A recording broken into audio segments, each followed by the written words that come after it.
नमस्कार, आप देख रहे हैं प्रदेश का नंबर 1 और सबसे भरोसेमंद news channel India news Haryana. मैं हूं आपके साथ शुभेंदु सिंह। फरीदाबाद मेट्रो में आपका स्वागत है। आपको दिखाते हैं स्मार्ट सिटी फरीदाबाद की हर तमाम बड़ी और आपसे सरोकार रखने वाली खबरें। लेकिन शुरुआत करते हैं जरा बड़ी खबर के साथ।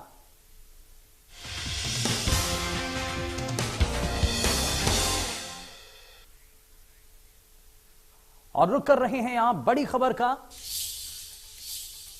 और उस वक्त की बड़ी जानकारी सामने आ रही है। फरीदाबाद में कोरोना के 89 नए केस सामने आए हैं और 24 घंटे में 213 मरीज स्पीच ठीक भी हुए हैं।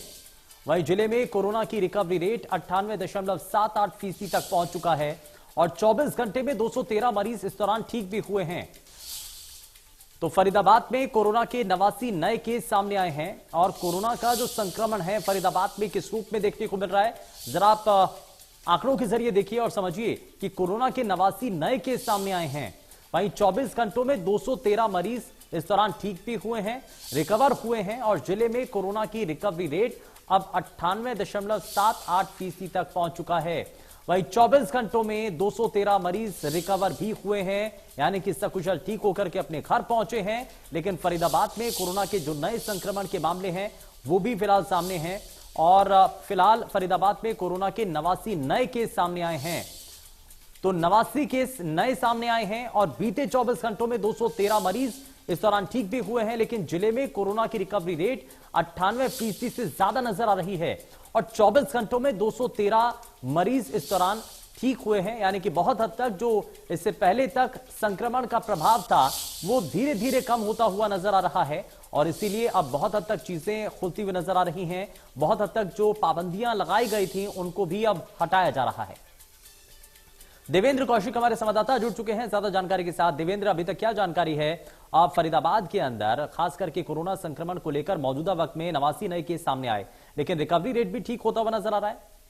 बिल्कुल निश्चित तौर से देखिए, जिस तरह से आज मामले आए हैं, ये पहली बार ऐसा हुआ है कि तीसरी लहर के दौरान 100 से नीचे मामले सामने आए हैं। तो कह सकते हैं कि जो रिकवरी रेट है वो लगातार बढ़ता जा रहा है और सबसे अच्छी बात यह है कि जितने कोरोना पॉजिटिव के मामले आ रहे हैं उससे दुगने और तिगने लोग रोजाना स्वस्थ हो रहे हैं। तो कह सकते हैं कि धीरे धीरे अब ये जो रफ्तार है वो कम होती जा रही है, यानी कह सकते हैं कि घट चुकी है। और इसके पीछे वजह यही बताई जा रही है कि जिस तरह लगातार वैक्सीनेशन प्रक्रिया पूरे शहर में चलाई गई, लगातार 15 से जो 17 साल के बच्चे थे उनको भी जोड़ा गया और 90,000 के करीब छोटे बच्चों को, 15 से 17 साल के बच्चों को भी वैक्सीनेट किया जा चुका है। तो एक बड़ा आंकड़ा है वैक्सीन लगवाने वालों का। तो यही एक बड़ी वजह भी बताई जा रही है कि ओमिक्रॉन या जो तीसरी लहर कहा जा रहा है वो बेहद कम हो गई है। और 213 आज का भी अगर आंकड़ा देखें तो देखिए 213 मामले ऐसे हैं जो स्वस्थ हो गए हैं मरीज और अब उनको घर भेज दिया गया। 89 मामले, यानी कि पहली बार इस लहर में 100 से नीचे मामले सामने आए हैं। तो यही अब अंदाजा लगाया जा रहा है कि धीरे धीरे अब जो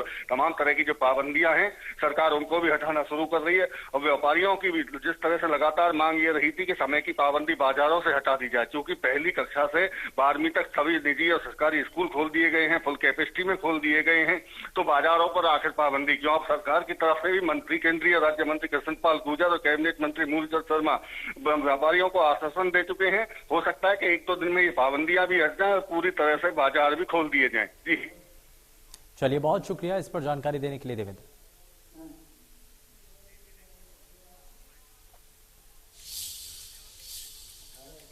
फरीदाबाद के सबसे बड़े सरकारी अस्पताल में बड़ी लापरवाही का मामला सामने आया है, जहां अस्पताल की इमरजेंसी में अचानक से बिजली गुल हो गई और अस्पताल में करीब आधे घंटे तक बिजली नहीं आई और इस दौरान डॉक्टर मरीजों का टॉर्च की रोशनी में इलाज करते हुए नजर आए।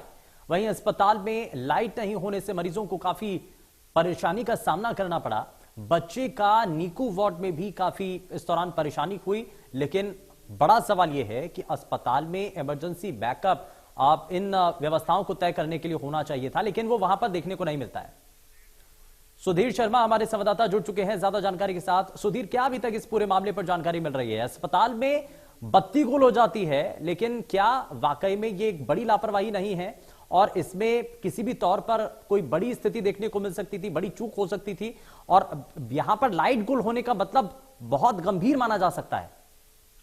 बिल्कुल आपने सही कहा, सरकारी अस्पताल है, जिला सरकारी अस्पताल है। यहाँ पर हजारों मरीज हर दिन जो है यहाँ पर इलाज करवाने आते हैं, और जो पहले से दाखिल हैं वो अलग बात है।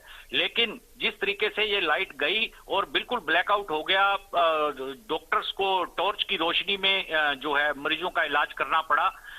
काफी गंभीर स्थिति बनी हुई थी। सुबह 11 बजे जब लाइट गई है तो उसके बाद ये लाइट 4 बजे आई है। उसके बीच बीच में ये लाइट आती रही जाती रही, आती रही जाती रही। उसके बाद पीएमओ का स्पष्टीकरण आया है, principal medical officer Savita Yadav ने क्लियर किया है। एक नोट जो लेटर हमारे पास आया है उसमें यह बताया गया है अब ये कारण कि जो पीडब्ल्यूडी इलेक्ट्रिक डिपार्टमेंट की तरफ से सरकारी अस्पताल का लोड बढ़ाने के लिए 700 केवीए का एक सब स्टेशन यानी एक ट्रांसफार्मर जो है वहां पर लगाया जा रहा था, जिसकी वजह से ये लाइट काटी गई। लेकिन लाइट जिस तरीके से ये लाइट काटी गई और इस लेकिन सुधीर, इसमें बैकअप के लिए भी तो व्यवस्थाएं होती हैं, बैकअप के लिए व्यवस्थाएं होती हैं। और अगर ठीक है आप वहां पर लोड वहां पर आप बढ़ाना चाह रहे थे, लेकिन बैकअप में अगर वहां पर बिजली उपलब्ध नहीं हो पाएगी तो ऐसे में जो मरीज है जिनका इलाज चल रहा होता है, कई इक्विपमेंट होते हैं जिनको लगातार वहां पर चलना होता है, अगर लाइट नहीं मिलेगी तो वो कैसे चल पाएंगे? बिल्कुल, आपने बिल्कुल ही ठीक प्रश्न उठाया है कि इसके लिए सरकारी अस्पताल है, ये कोई मॉल नहीं है कि अगर लाइट नहीं आएगी तो ग्राहक नहीं आएगा, कोई बात नहीं। लेकिन यहाँ पर मरीजों का इलाज होता है। जो मरीज दाखिल हैं उनको बड़ी दिक्कत हुई, डॉक्टरों को इलाज करने में दिक्कत हुई। मरीजों को अंधेरे के अंदर किस डॉक्टर के पास जाना है, किस रूम में जाना है, उन्हें उसका कुछ पता नहीं चल रहा था। सब अफरा तफरी का माहौल था। और ऐसे में इन्हें चाहिए था, अगर ट्रांसफार्मर लग रहा था और वो इंस्टॉल होना था और सुबह 11 से लेकर 4 बजे तक बिजली ऑफ करनी थी, तो इसके लिए एक वैकल्पिक व्यवस्था इनको किसी दूसरी लाइन, यानी कि हॉस्पिटल को हमेशा हॉटलाइन मिलती है, तो दूसरी लाइन से इनको बिजली दी जानी चाहिए थी। जहां ट्रांसफार्मर इंस्टॉल होना था उसे इंस्टॉल वो करते रहते, लेकिन एक वैकल्पिक व्यवस्था अस्पताल के अंदर लाजमी थी। ये बहुत बड़ी चूक है। ये प्रश्न आपने बहुत ही सॉलिड उठाया है और मैं इसका समर्थन करता हूं। इसके लिए जो है अस्पताल प्रशासन को अगर हम कहें तो सुधीर, इस पर अब अस्पताल प्रबंधन का इस पर कहना क्या है? बैकअप लाइट की व्यवस्था जो होनी चाहिए, इसको लेकर के उनका क्या कहना है? जी देखिए, अभी तो उन्होंने एक नोट जारी किया है। जो नोट लिखित में आया है वो उस लिखित नोट के अनुसार ही मैं आपको जानकारी दे रहा हूं, जिसमें वो जानकारी दी गई है कि सभी डॉक्टर्स और सभी लोग कोऑपरेट करें। 11 बजे से लेकर 4 बजे तक लोड को बढ़ाने के लिए 700 केवीए का ट्रांसफार्मर इंस्टॉल करने के लिए ये लाइट नहीं आएगी। इतना कहने से इतिश्री नहीं हो जाती। जो मरीज दाखिल हैं, जिन्हें लाइट की जरूरत है, डॉक्टरों को मरीज देखना है, ओपीडी में देखना है, या जो मरीज राउंड लगाना है और वार्ड के अंदर मरीजों को चेक करना है, सुबह शाम जो राउंड लगता है डॉक्टर का, वो सब डिस्टर्ब हुआ है। और मरीजों को जो है अपने डॉक्टर्स के, जो नए मरीज आए थे जिन्होंने कार्ड बनवाया था, बिल्कुल गंभीर स्थिति भी बन सकती थी, इस दौरान कोई बड़ी दुर्घटना भी हो सकती थी, इसकी संभावनाएं भी थी। खैर, बहुत शुक्रिया सुधीर शर्मा इस पर जानकारी देने के लिए।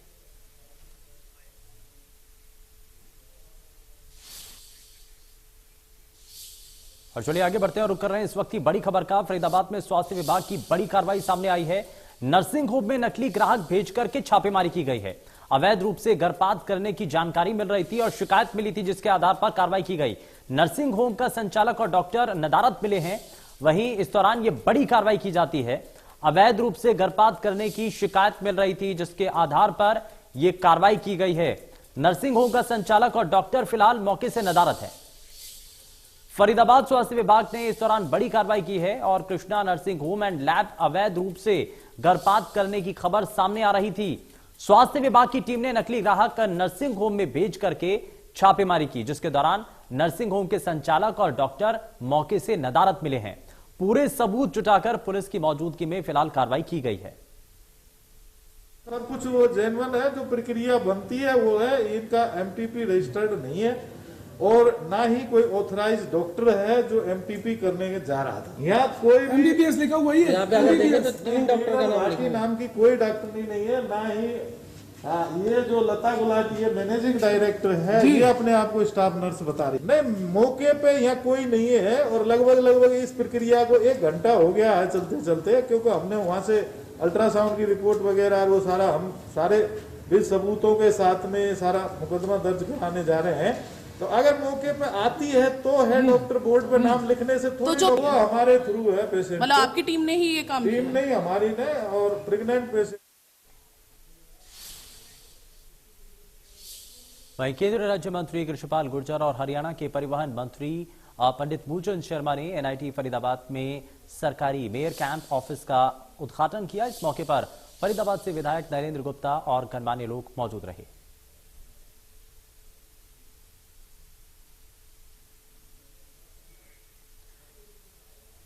तो ये कैंप कार्यालय का उद्घाटन किया गया है। वहीं एनआईटी फरीदाबाद में ये उद्घाटन किया गया।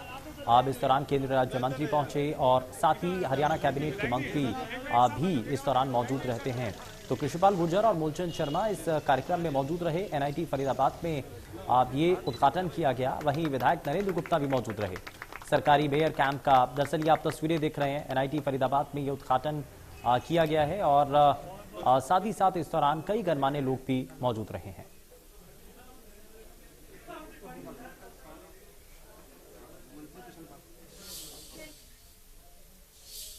परिवहन मंत्री मूलचंद शर्मा ने करीब 6 लाख रुपए की लागत से सेक्टर 3 के पार्क के सौंदर्यीकरण के लिए किए जा रहे कार्यों की आधारशिला रखी और इस मौके पर उन्होंने डिमांड थी कि पार्क की जर्जर हालत है और जगह जगह टूटा हुआ पूरा पार्क है, तो इसमें जो भी अभी 6.5 लाख रुपए है और मैंने कहा है कि जितने भी पैसे की जरूरत है इस पार्क को सुंदर बनाना, बढ़िया बनाना है। शहर के तमाम जितने भी पार्क हैं, छोटे छोटे जो मकानों हुए, उन सब पार्कों को हम सुंदर बनाएंगे और लोगों को आने वाले समय में जो लोग अपने घूमना है, बैठना है, बात करनी है, उसका सब लोग अपनी चर्चा करें और घूमें। पार्क ही जीवन है।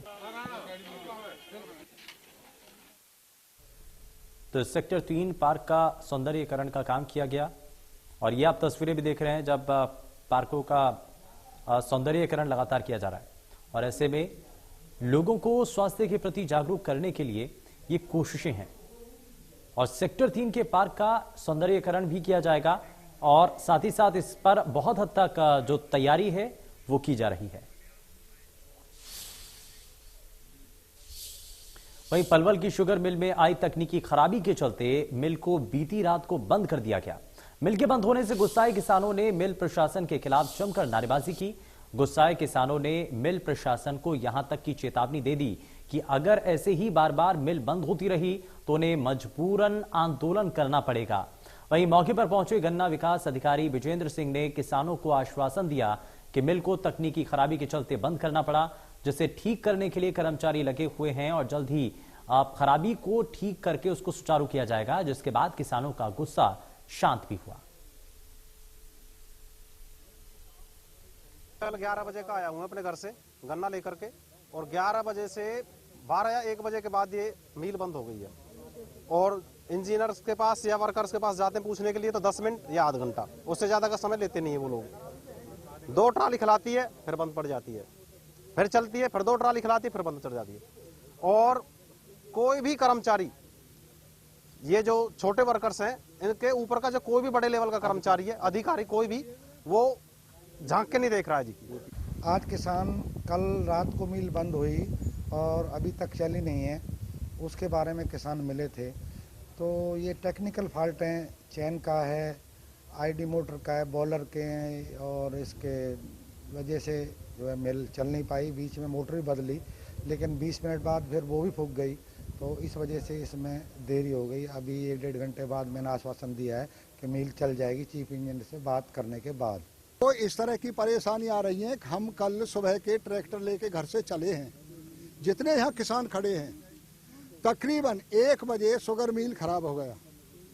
अब शुगर मिल खराब होने के बाद अब तक कल 1 बजने के बाद आज दूसरे 24 घंटे के बाद 1 बजने को जा रहा है, अभी तक यहाँ कोई प्रशासन का अधिकारी किसी किसान की कोई बात, हानि लाभ की, जीवन मरण की, हारी बीमारी की, सर्दी की, जुकाम की, खाने की, पीने की यहाँ कोई व्यवस्था नहीं है। वहीं पलवल में बदमाश बेखौफ हो गए हैं, जहां सदर थाना इलाके के गांव फुलवाड़ी में आरएमपी डॉक्टर की गोली मारकर के हत्या करने का मामला सामने आया। डॉक्टर को पहले शराब पिलाई, उसके बाद उसके साथ मारपीट की गई और फिर उसके सिर में गोली मार दी गई। गोली लगने के बाद घायल अवस्था में उसे अस्पताल लाया जा रहा था, लेकिन रास्ते में ही डॉक्टर ने दम तोड़ दिया। पुलिस ने मामले में 4 नामजद के खिलाफ हत्या का केस दर्ज कर लिया है।